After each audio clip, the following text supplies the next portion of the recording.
pour nous te parler. Coller, serrez-nous, t'es que cadencer. Si nous te printemps pour nous te causer. Pourquoi cette pile de demandes de reportages au mois de février qui se passent tous aux Antilles? Je ne sais pas. Il y a une actualité très forte chez nos amis antillais. Et voilà, là, il s'agit quand même d'un championnat du monde. Quand même. Voilà, il y a une actualité. Championnat du monde de jet, alors de scooter des mers. On dit scooter des mers. Jet. Voilà, ils disent un jet. jet. Bon. Voilà. Alors vous pouvez faire du jet. Pour beaucoup, c'est un loisir estival. Vous pouvez en faire alors avec un moniteur si vous n'avez pas de permis côtier pour connaître les règles de navigation. Si vous avez votre permis, vous en faites tout seul. Pour certains, c'est un loisir. Pour d'autres, c'est un sport. Et c'est un véritable sport nautique, mécanique et extrêmement physique. C'est ce que j'ai découvert. Moi, je pensais que c'était de la balade, c'était tranquille. Ça dépend combien de temps vous en faites. Si l'épreuve dure une heure. Ça dépend de la mer aussi. Et ça dépend de la mer. Et là, nous étions donc en Guadeloupe pour la Carujet, 19e édition de ces championnats du monde de jet offshore, c'est-à-dire en pleine mer. C'est des traversées, des longues traversées. Vous souffrez. Physiquement, c'est quand même difficile. On est sur ce qu'on appelle un jet à selle. C'est le jet le plus courant, vous savez, une espèce de moto nautique. Ouais. Sauf que la selle, elle sert à rien. Combien de centimètres cubes? Comment? Combien de centimètres cubes ça avance? 300. Hein? Oui, c'est des gros monstres. 300 centimètres cubes. C'est comme une grosse moto sur un championnat de moto. Ouais, oui, ça va. C'est déjà de la bonne moto. C'est extrêmement puissant, il faut en avoir bien dans les bras. Donc bon, j'avais le gabarit pour, c'est pour ça qu'on m'a accepté là-bas. Alors, la Carujet est au jet, William, ce que le Dakar est à la moto. C'est de l'extrême. Alors c'est un événement populaire là-bas, il y a 40 000 personnes qui viennent vous voir au départ. Ça se passe du côté de Petit-Bourg, c'est sur Basse-Terre. On m'a dit, toi tu vas prendre le départ. C'est comme ça qu'on m'a en fait emmené là-bas. J'ai pris le départ, oui. Vous n'étiez pas qualifié. Je suis pas allé très loin non plus, hein, mais j'ai pris le départ. Et j'ai eu comme entraîneur un garçon qui s'appelle Fabien Limon, qui a son club de jet du côté du Gosier, qui lui a fait 6 fois la Carujet. Son fils l'a gagné il y a 3 ans. Malheureusement, son fils s'est blessé quelques jours avant la compétition. Donc il m'a dit, c'est toi, tu prends la place, tu y vas. Donc j'y suis allé. Vous en aviez déjà fait du jet? Alors j'ai fait 2 tours dans l'eau précédemment, donc j'étais pas extrêmement doué, mais il m'a tout appris. Attention, comment on tape sur les vagues. C'est les cuisses qui. Et les cuisses, c'est exactement. comme et ça. je vous propose, on se jette à l'eau. Oh là là là.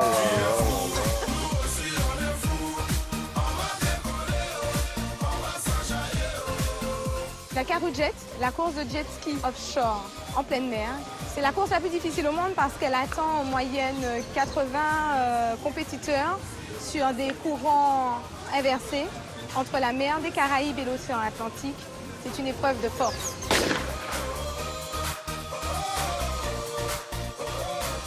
C'est 100 km de course sur cette étape. L'étape la plus longue, on est à peu près sur 100 km. Une étape dure en moyenne 45 minutes à 1 heure.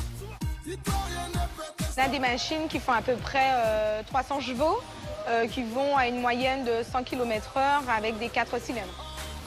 Tu as gagné l'an dernier en amateur. Oui. C'est quoi le secret pour bien prendre le départ? Alors il faut courir vite, faire des gros sauts et puis pas se louper pour enclencher. Que le meilleur gagne. Ah, ok, bye. À bientôt. Sur l'eau. Il y a une véritable préparation physique pour les pilotes en amont. C'est une épreuve pour la machine aussi, puisque la plupart des machines ne sont pas préparées à endurer en fait une telle mer. Et puis, bien évidemment, c'est aussi du mental, parce qu'il faut tenir jusqu'au bout.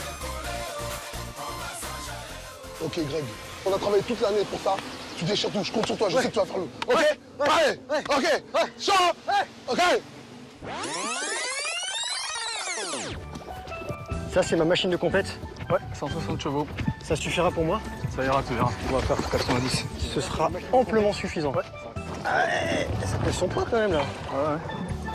Le coupe-circuit, l'élément de sécurité lorsque tu tombes, ça arrêtera le moteur, donc tu glisses sous le bouton rouge. Bouton vert pour démarrer, bouton rouge pour arrêter le jet.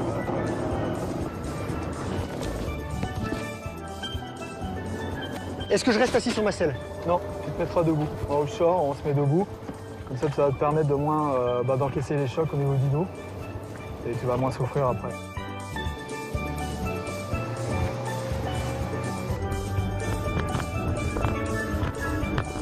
Lorsque tu vas entamer ton virage, si tu te sens déséquilibré, assieds-toi sur le jet. Ok, et j'enroule la bouée. Et t'enroules la bouée. La mer commence à être formée, il va y avoir des vagues. Je les saute. Bah, automatiquement, c'est sûr que tu vas les sauter avec la vitesse, mais il faut que tu t'arranges à les sauter le moins possible pour ne pas perdre trop de vitesse. Donc le but, quand tu vas dans une trajectoire, si tu as les vagues de face, bah, essaye de toujours mettre ton jet d'un certain angle pour passer toujours au-dessus des vagues. Ouais. Tu peux faire des bons sauts de 10-15 mètres en longueur. Quand tu arrives à plus de 100 km/h sur un capot de 80, tu vas voler. Ah ouais, non, mais là, j'ai pas envie. Ah bah t'as pas envie, mais il faudra plus le faire, mon petit gars.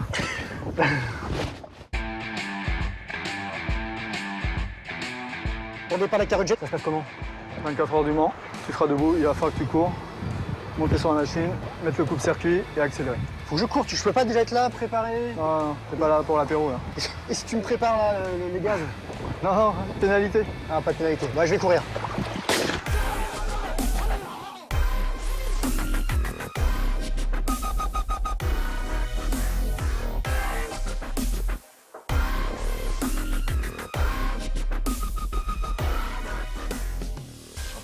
Championnat du monde, combien de participants là? 80. 80. Des quatre coins du monde. Alors c'est un Français, c'est Teddy Ponce, il s'appelle, il a gagné. Les Français sont très forts en scooter des mers en jet. Ils raflent tout dans les disciplines freestyle, dans la vitesse. Alors prochaine épreuve de vitesse, 16-17 avril du côté de Sainte-Maxime. Pour les championnats de France. Là. Ça va, on peut y retourner. Voilà. Non, parce que maintenant je sais en faire. Non, j'ai découvert un vrai sport, je ne m'attendais pas à ce que ce soit aussi physique. J'ai souffert. Les cuisses, là-bas, là, je marche encore difficilement. La jeune fille que vous avez croisée là. Oui, Hélène. Comment? Hélène, elle s'appelle. Hélène. Oui. 06. C'est un 0690 là-bas. Je ne donnerai pas la suite, mais voilà. C'était très désagréable comme reportage. Oui, en plus j'avais oublié Hélène. C'est 45 minutes, dit-elle, une boucle. Voilà, boucle hein. Parce qu'ils vont rejoindre certaines îles que vous pouvez trouver autour de les îles de Guadeloupe. Donc voilà, ils ne tournent pas qu'autour de petits bourgs en Basse-Terre. Voilà. Bon, merci. Hein. Bravo. Merci patron.